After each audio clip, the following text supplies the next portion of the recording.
Hello,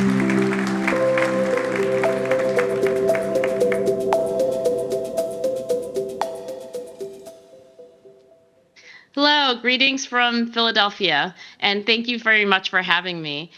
It's my honor to follow Mark and to say that, in a climate of uncertainty and change, but also I would say, historically across time, that there has been a quality of the highest achievers in every domain, at least every domain that I have studied, and that includes leadership.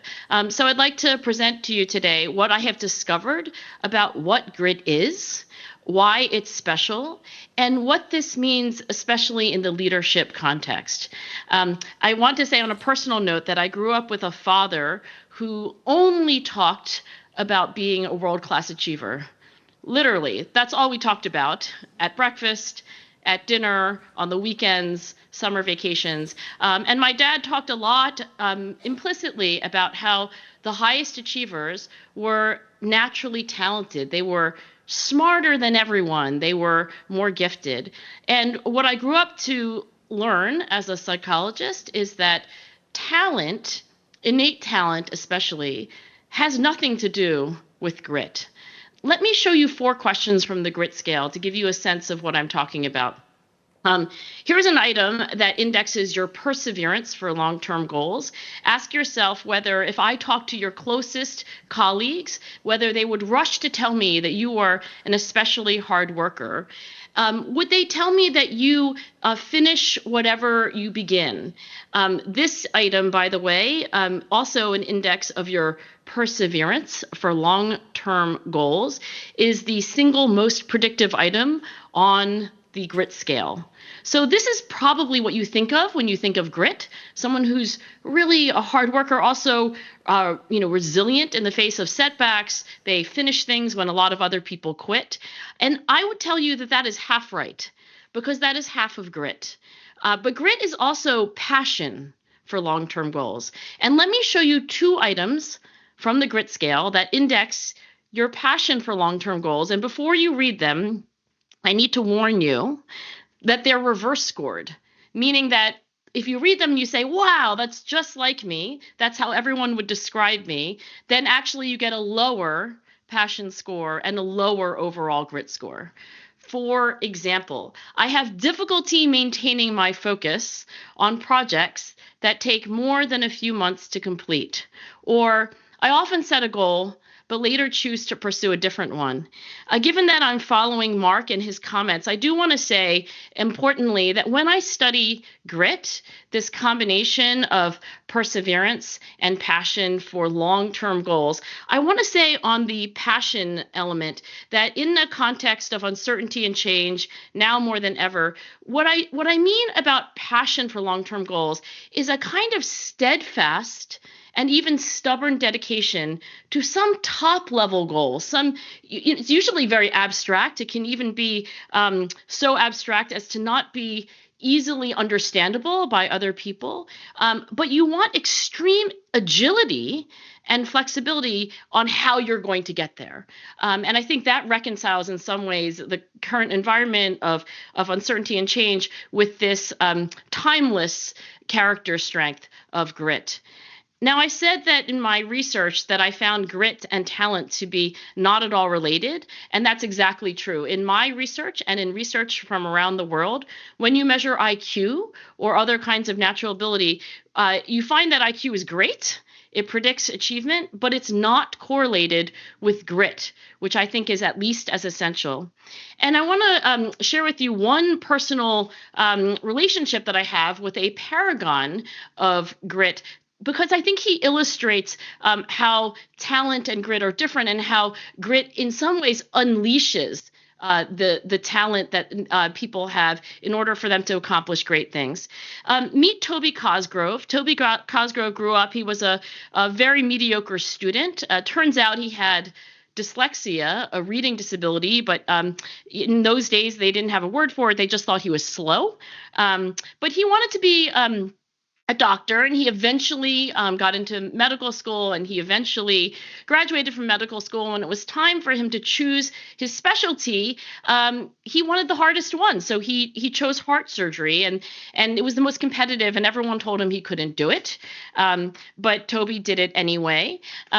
He was told while he was a resident in heart surgery, cardiac surgery, that he was the least talented individual there was. And he didn't disagree with that, but he believed that he could learn from his failures. Failure is a great teacher, he said. And Toby went on to work and work and work at refining the craft of cardiac surgery. He said he was on a constant quest to find ways to do things better. And I want to share one very specific story from, Toby's early years as a cardiac surgeon. He realized that there were other surgeons in the world who were far better than he was. So he would go to see them. He would get on a plane, like Mark did, and he would travel, and he would stand in the operating theater, not operating himself, of course, and he would take notes, and he would watch like a hawk. And these discovery trips, as he sometimes called them, he would come back, and then he would have a goal. He would have a picture in his head of something he could do better, that he would try to do as best he could, and then to refine and refine and refine and to improve. And I want to share with you how this links up to what is sometimes called the 10,000 hour rule. 10,000 hours of practice. Now, it's a dark auditorium, and I'm in Philadelphia. I'm not with you, but I'd like you to raise your hand if you've ever heard this expression, 10,000 hours of practice. 10,000 hours, makes you great at what you do. Well, I know it's not the same country, but I do want to say that in Sweden, there was born a scientist named Anders Ericsson, and he was the scientist whose research became popularized as the 10,000 hour rule. Now, Anders was a dear friend of mine. He passed away several years ago, but he spent his entire life as a cognitive scientist trying to understand the learning curve of world-class experts. So, grand chess masters, Olympic gold medalist athletes, prima ballerinas, world-class mathematicians, et cetera, et cetera. And that expression that you've heard of, 10,000 hours of practice, comes from a single study, just one of his studies, that showed that at a German music academy, the very best musicians, those who would go on to recording contracts and achieve world-class prominence, they had on average about 10,000 hours of a certain kind of practice. The next group had less of it, maybe 7,500 hours. And the worst group, who were still pretty great because this was a selective German music academy, they had maybe 5,000. Now that became popularized as a kind of heuristic, a rule that the quantity of practice makes you great. But I want to show you a different learning curve that Anders also discovered. And this graph essentially summarizes his lifetime of insight into how to become world-class at what you do. You can put in 10,000 hours or 20,000 or even 40,000 hours of a different kind of practice, a less effective kind of practice, and actually stop improving, unlike world-class experts. I call this the plateau of arrested development. And I think it makes the point that it's not just quantity of practice that makes you world-class. It's the quality of the practice you're doing. Now, I want to unpack that for you very specifically because I think there's a lesson in that for every leader, for every investor, and indeed every performer who wants to get somewhat better every day at what they're doing. Before I unpack that, I want to show you another learning curve. I have 2 daughters, and I raised them to believe that life is a multiple choice question. You have a choice of improving every single day at what you do. That's the path to becoming a world-class expert. There is plateauing at some level of mediocre performance. You get better in your first year, you get a little better in your second year, but maybe in your 4th or 5th year, you're just on autopilot. That's probably most people. And then there's a third choice for you in life, and that is to drop out of what you're doing. Now, especially given Mark's comments and my own personal history and what I've learned as a scientist, I want to emphasize to you today that dropping out is sometimes exactly the thing to do, especially when there's some low-level goal, some tactic, some quarterly objective that's just not working out, or when the opportunity cost exceeds what you're doing right now. Those are excellent reasons to drop out. I played piano when I was a little girl, and I'm so glad I quit because I wasn't very good at it and I didn't love it. And I was able to take my time and devote it to something else. But what you find about every world-class investor and every world-class leader is that they eventually find something that they love enough to keep with it, to stay improving and improving, to have passion for that long-term top-level goal that keeps them motivated. Now, here is what Anders Ericsson discovered about high-quality practice.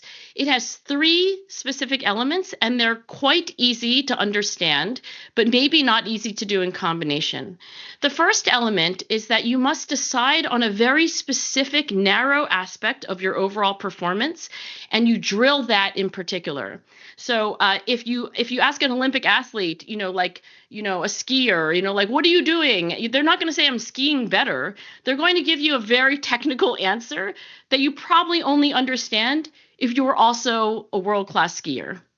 Now, they do this usually with a coach helping them, but when they usually practice alone. So Anders discovered toward the end of his career that almost everyone needs a mentor to show them and to help them identify what to do next. But when they do the work, it is almost always alone, so they can concentrate completely and really pay attention to what they're doing. So the second element is practicing with complete focus, the opposite of multitasking, if you will.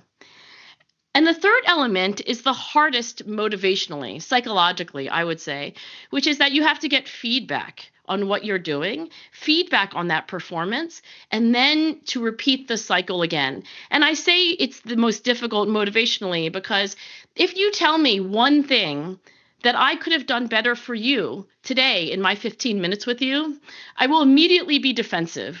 I don't want to hear you criticize what I just did. But if I ignore your feedback, then I will never get better as a speaker. And so this feedback is the essential element, closing the learning loop, but also it's something that is the enemy of ego. Now, if you are somebody like Toby Cosgrove, you do this kind of deliberate practice day in, day out to become a better cardiac surgeon, you have a top-level goal. Let me show you what a hierarchy of goals looks like for somebody like Toby Cosgrove. All human beings have goals, but what makes gritty people special is that there is a top-level goal for which they have so much passion and perseverance that they don't give up. For Toby, that was to improve the patients' lives that he was working with, both the quality and the length of their life. And to achieve that goal, he had mid-level goals, prevent cardiac conditions, treat the conditions, coordinate care. And then there were these low-level tactical goals that he should be more flexible and agile with, but he should be very stubborn about the top-level goal. Now, I want to say what happened to Toby. So he became arguably the best heart surgeon in the world. He invented many procedures that are still in use today. And then he became a leader. He became a real leader, and he became the CEO of the Cleveland Clinic. Now, the Cleveland Clinic is one of the world's most renowned medical facilities. And suddenly, Toby had to understand how to lead with grit, not just how to be a performer with grit, but a leader with grit. And I want to end with this insight. I believe that what a gritty organization is, a gritty company, for example, is in a way, it's a macrocosm of what a gritty individual is. So there is still a top-level goal. There is a goal hierarchy with mid-level goals and low-level goals. I believe that the top-level goal, in this case, when Toby took over the Cleveland Clinic, he made the top-level goal, put patients first. Just those 3 words. Everybody walked around with buttons that said, put patients first. When I talked to the secretaries and the custodians, anybody at the Cleveland Clinic, I said, what's this place all about? They said, put patients first. Every single one of them told me that. Now, they all had different jobs, right? They all had different functions. There was a hierarchy, but there was this steadfast, stubborn dedication to a top-level goal. And I want to say in conclusion that if you believe that talent is not enough, if you believe that it's not enough to be lucky, if you believe that in addition you need to have passion and perseverance at the individual level as a performer, you must also believe that you need that at the organizational level. And that to me is the essence of leadership with grit. In the words of the great American writer Ralph Waldo Emerson, any institution is the lengthened shadow of its leader. When I find gritty leaders, I find gritty organizations. When I find gritty organizations, I find gritty leaders. There is a top-level goal that motivates both. And on a personal note, I will say the reason I am so delighted to be with you is that I think Nikolai is truly a great leader. He leads with grit and integrity and has been an example for me for many years. So in friendship and in admiration, I say thank you.